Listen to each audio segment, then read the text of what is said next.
We are diving deep today into one of the most stunning and maybe one of the most human chapters in the entire biblical narrative, 1 Kings chapter 19. If you are tuning in, get ready for a radical emotional whiplash. It's almost hard to process. Think about the scenario we are entering here. Just, 24 hours ago, our protagonist, the prophet Elijah, was the spiritual rock star of Israel. I mean, a total rock star. He stood alone on Mount Carmel, alone against 850 false prophets, calls down fire from heaven, sees this huge national confession. And then personally executes the prophets of Baal. He achieved the highest high that is, I think, humanly and supernaturally possible. And then the very next scene, I mean, it feels like the very next breath, that same prophet is racing nearly 100 miles south. He's consumed by fear, fleeing a single woman, and he collapses in the desolate wilderness under a scrubby little tree, praying earnestly for God to just end his life. The contrast is just staggering. It really is. So how does a man go from commanding fire to collapsing in suicidal despair? Exactly. That radical, rapid transformation from Carmel's spectacle to Horeb's whisper is our mission today. We are going verse by verse, examining the political, the psychological, and the spiritual transformation of Elijah. Our goal here is to try and extract the deepest lessons about the human limits of even the greatest spiritual leaders. And maybe, more importantly, discover why divine guidance so often arrives not in the spectacular power that we all crave, but in the sound of sheer, thin silence. We'll be analyzing the sources covering Elijah's flight, Jezebel's unyielding opposition, and that profound experience at Mount Horeb, and the revelation of the unseen remnant, which is such a critical piece of this puzzle. And then finally, the powerful, decisive calling of his successor, Elisha. It's just a necessary and incredibly humane portrait of ministry in crisis. This deep dive really proves that even the most zealous among us are not immune to burnout and trauma. Okay, let's unpack this dramatic and rapid collapse. The adrenaline high of Mount Carmel, where Elijah literally outran Ahab's chariot, is immediately met by the cold, hard politics of the royal court in verses 1 and 2. Right. The sources make it so clear that the spiritual victory was not a political one. Not at all. So the catalyst, it starts with Jezebel's unyielding power. Yes.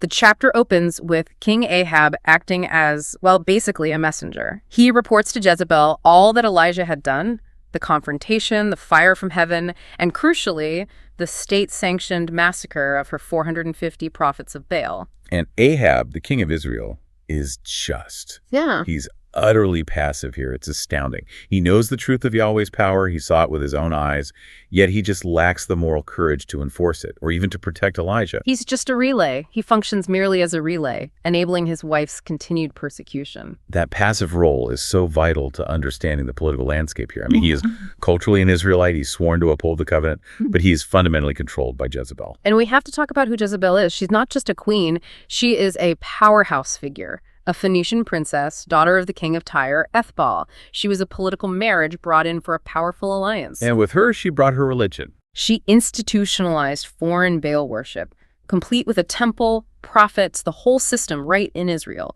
She is a foreign agent, culturally and spiritually, and her response here is just raw, ruthless, state-sanctioned power. It's a deep cultural clash, isn't it? Oh, absolutely. Baalism was the religion of wealth, of rain, of fertility. It fit the Canaanite paradigm perfectly.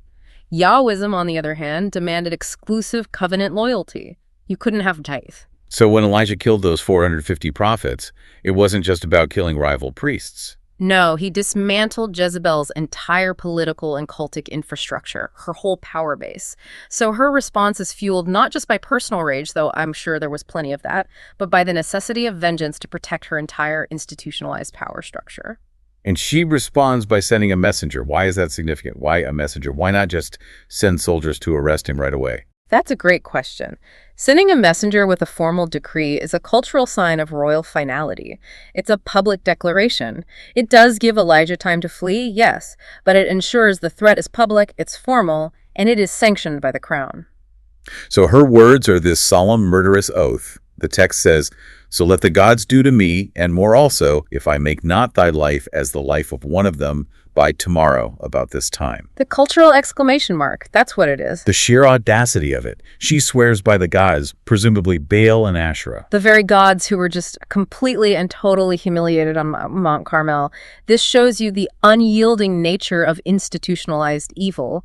Even when you're faced with irrefutable divine proof, the system refuses to concede. She just doubles down. She doubles down on her faith in human and demonic power, driven by vengeance for her lost cultic servants. And that's really the core of what people call the Jezebel dynamic, isn't it? I think so. She embodies ruthless political and religious coercion. Her foreign identity just emphasizes the external corruption that had seized the covenant nation of Israel. And, you know, for you listening today, her name becomes this enduring biblical archetype for idolatrous, ruthless opposition to spiritual truth. It's that kind of societal pressure that's aimed at silencing truth and neutralizing prophetic voices. Okay, so that sets the stage. We go from the high-stakes politics of Jezebel to the low-stakes reality of Elijah's very human fear. He perceives the gravity of the threat. It's absolutely credible, given Jezebel's history, and he flees for his life.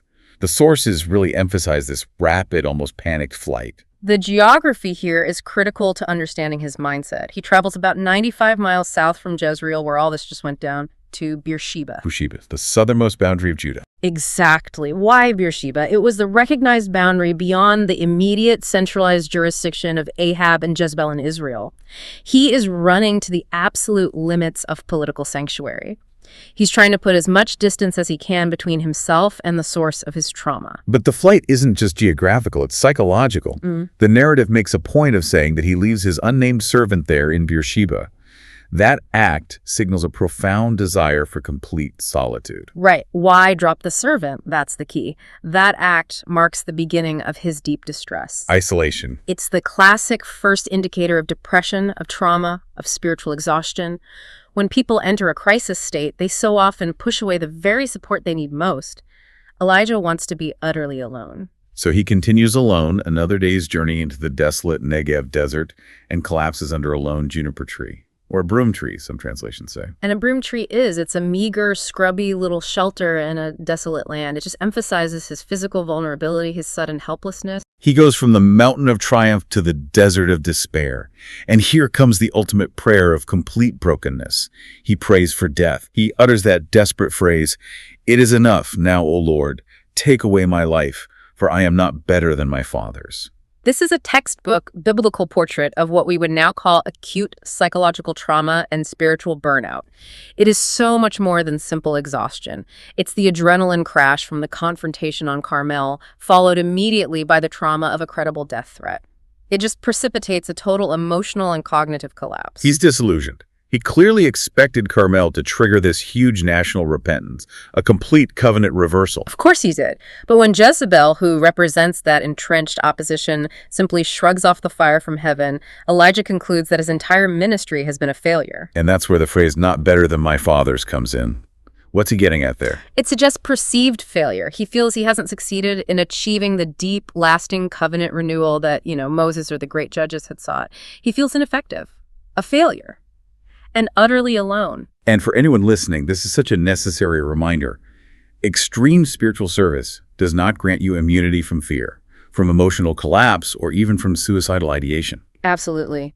The book of James, chapter 5, verse 17, reminds us much later.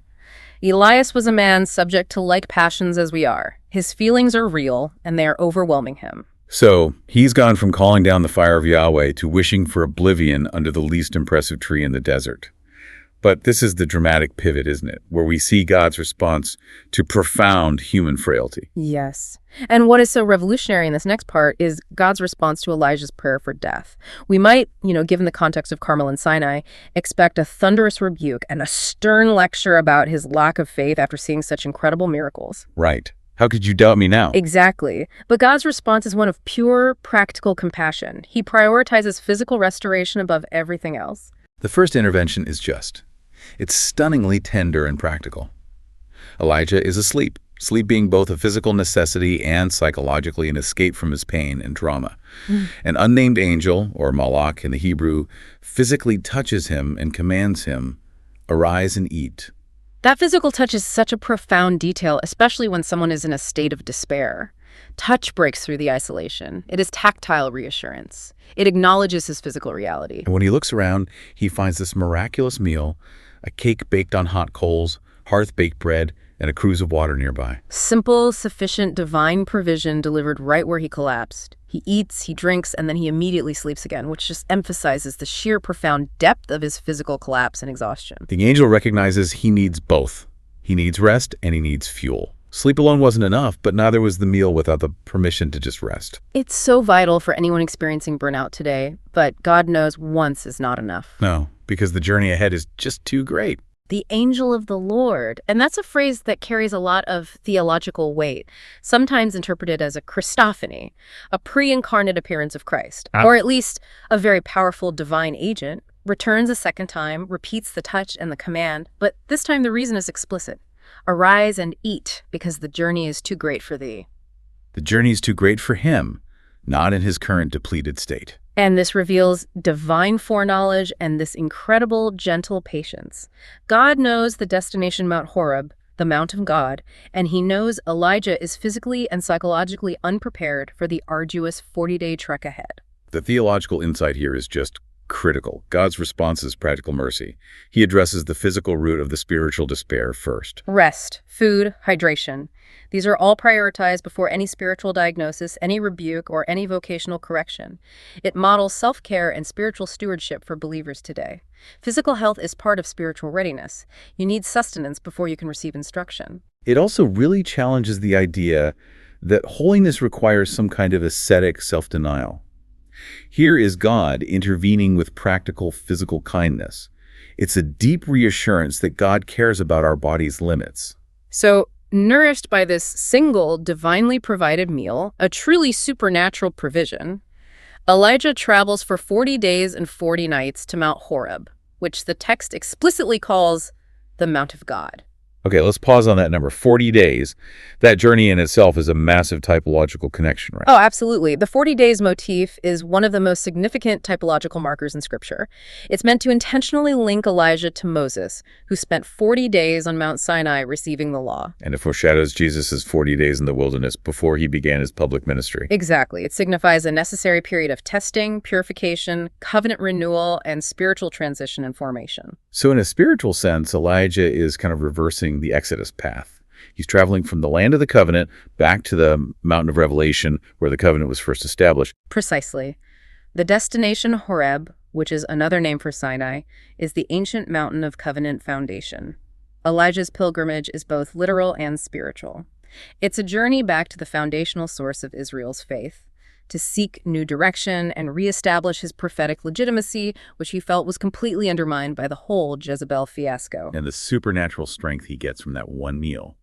It just emphasizes that the journey itself is divinely enabled. It wasn't his will or his physical strength that got him there. It was God's provision sustaining him over a month and a half of wilderness travel. For you, the listener, this means that sometimes when you feel burnt out, God requires a period of purposeful retreat, a 40-day reset, not to punish you, but to remove you from the source of the trauma and bring you back to basics, back to the source of your faith, to redefine your mission.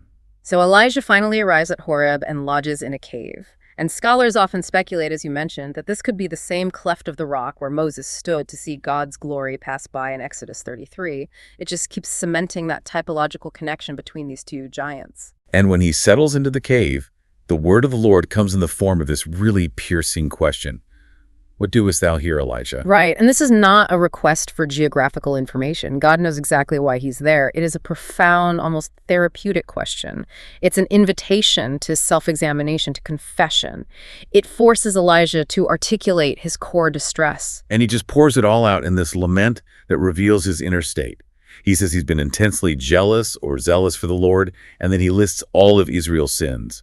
They broke the covenant, they threw down God's altars, they killed his prophets. He frames his own service as perfectly faithful, and Israel's response as utterly treasonous. And the climax of his complaint, the very center of his emotional pain and his flawed diagnosis, is this profound statement of isolation. I only am left, and now they are trying to kill me too. It's such a flawed diagnosis. This lament completely overlooks the faithful people who are still working. It's a crucial detail. Remember the previous chapter, Obadiah. Ahab's own steward risked his life to covertly hide and feed 100 prophets during Jezebel's purge. Ah, yes. Obadiah, working covertly within the corrupt system. Exactly. Elijah's trauma has skewed his entire perspective. He genuinely believes he is the sole faithful remnant, and this highlights the immediate spiritual battle. The temptation to isolation and the I alone narrative is one of the enemy's most effective tactics to neutralize a spiritual leader.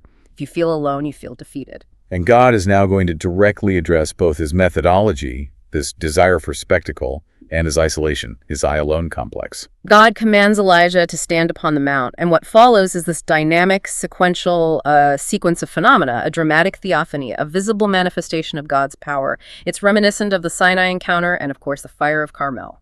The sequence unfolds so dramatically. First, a great and strong wind that rips mountains and shatters rocks. Just raw, chaotic power. Then, an earthquake, a sign of judgment and instability. And finally, a fire, the very method God used to validate Elijah on Carmel.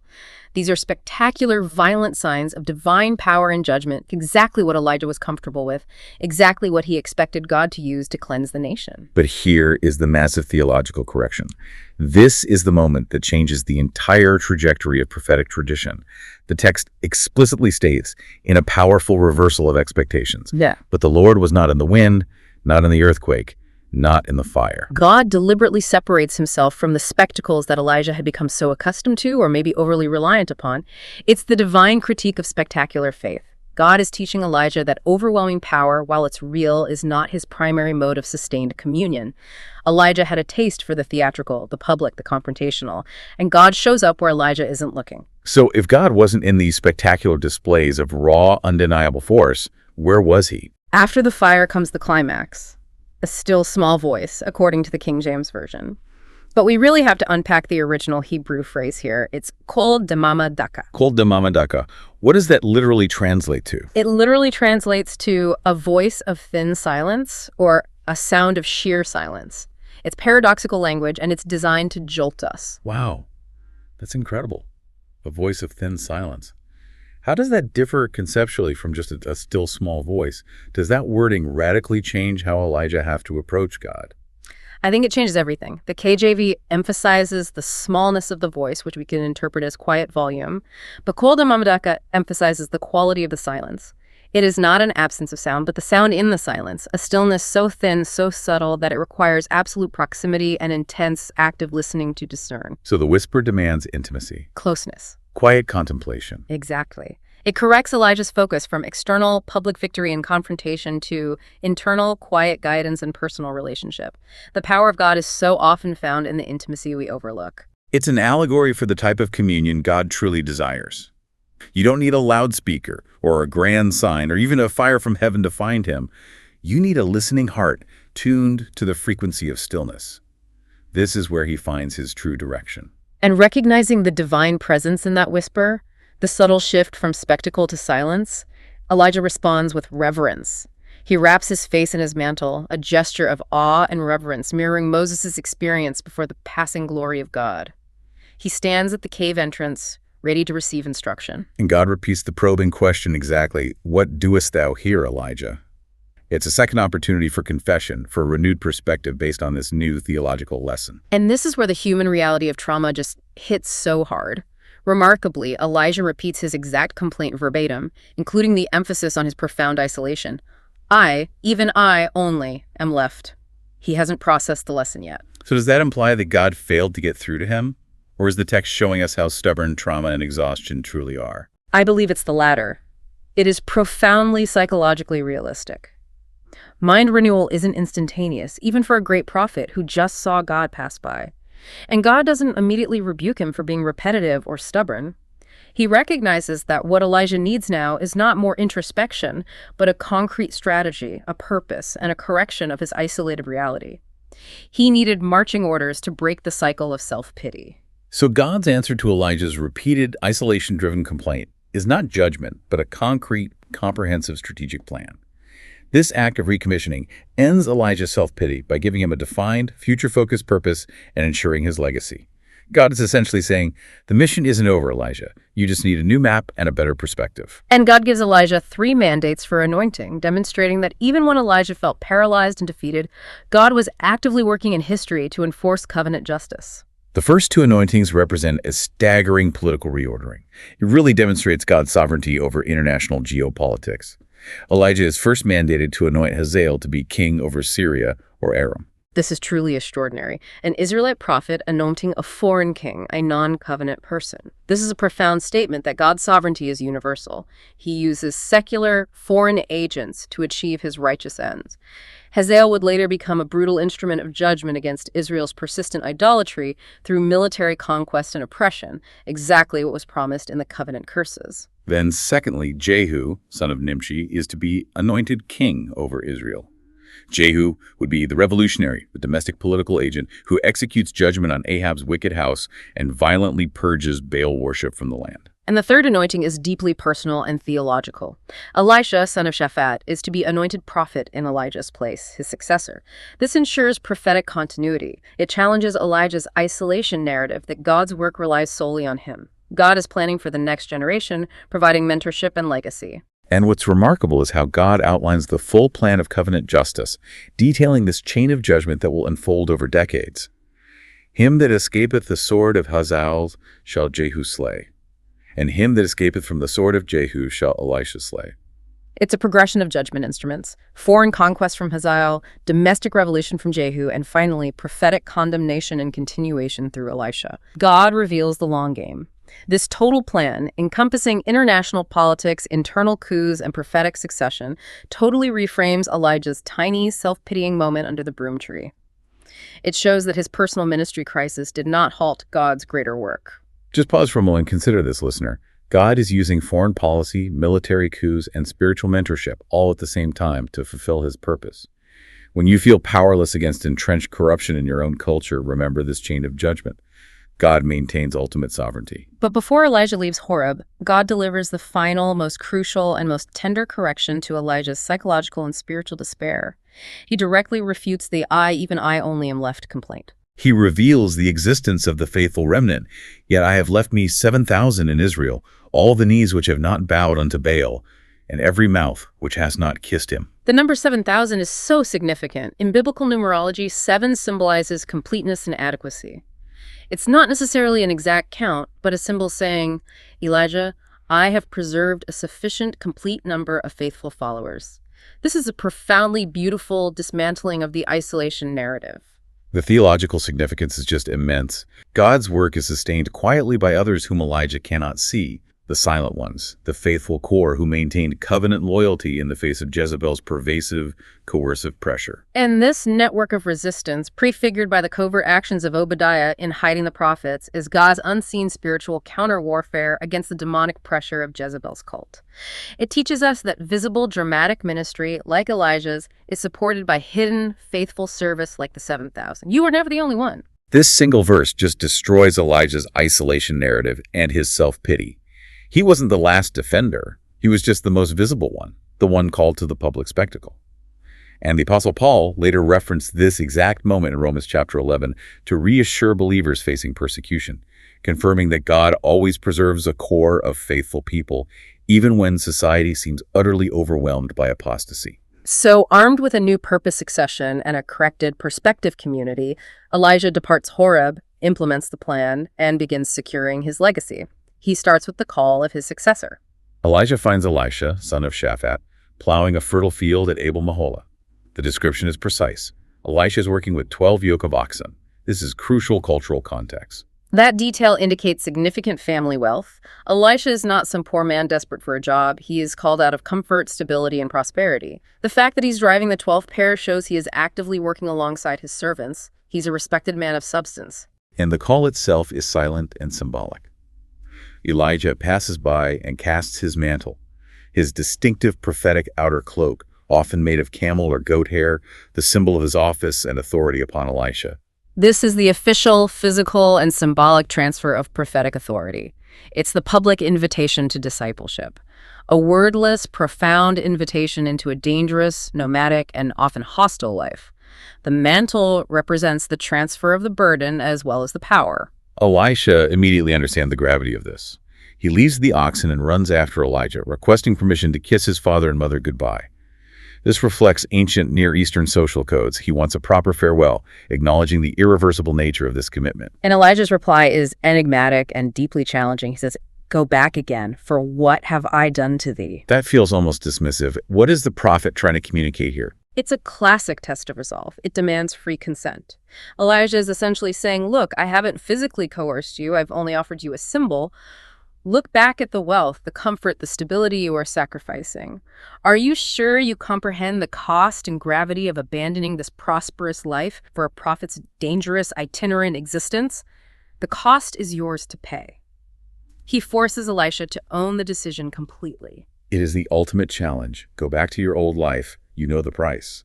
If you choose this path, it must be because the weight of the mantle compels you more than the weight of your possessions. And Elisha's response is just decisive and dramatic. It models total consecration. It's the ultimate burning of the bridges moment. He returns, takes a yoke of oxen, his valuable assets, slaughters them, and uses the wooden plowing instruments, the yoke and tackle, to build a fire to boil the meat. He uses his means of livelihood as the fuel for his commitment. That is total renunciation. By destroying his valuable equipment and sacrificing the livestock, he makes it physically and metaphorically impossible to return to his former agrarian life and wealth. The action seals the commitment with finality. And the boiling of the meat is crucial. He shares it with the people, the community, the plowmen. This serves as a communal covenant celebration, a public declaration that his life is irrevocably changed. This is his final public act of his old life, cementing his move into the new. Wow. And having publicly sealed his commitment, he then follows Elijah and begins ministering unto him, serving as his assistant and apprentice until his own future commissioning.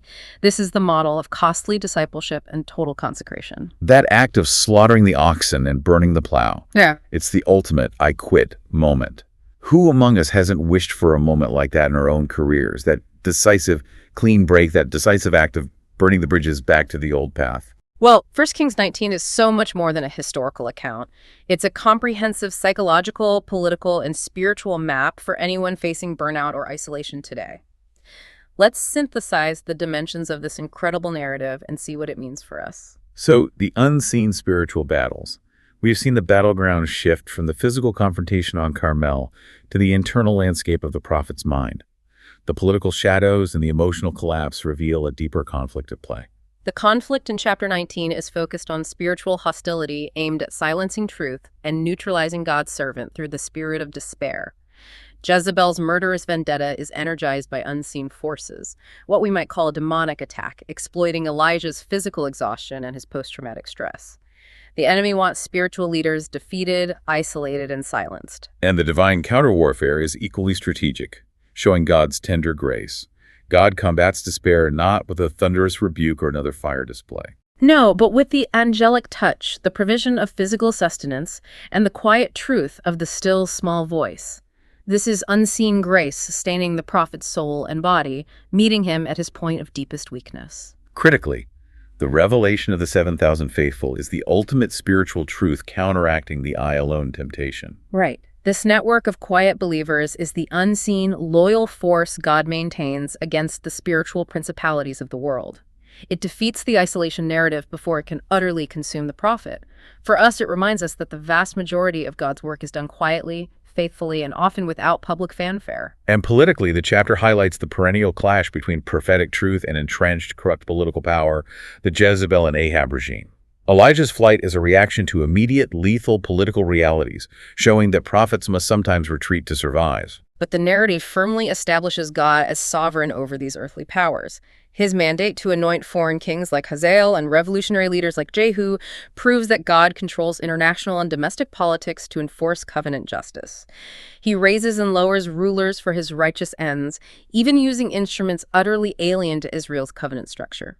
This should be an encouragement to us when political corruption seems overwhelming. Socially, the lesson is centered on the faithful people. The 7,000, like the steward Obadiah, may be hidden, ordinary, and quietly preserving virtue against overwhelming cultural apostasy. It highlights two valid forms of faithfulness, the spectacular confrontation of Elijah and the quiet, covert maintenance of truth of Obadiah and the 7,000.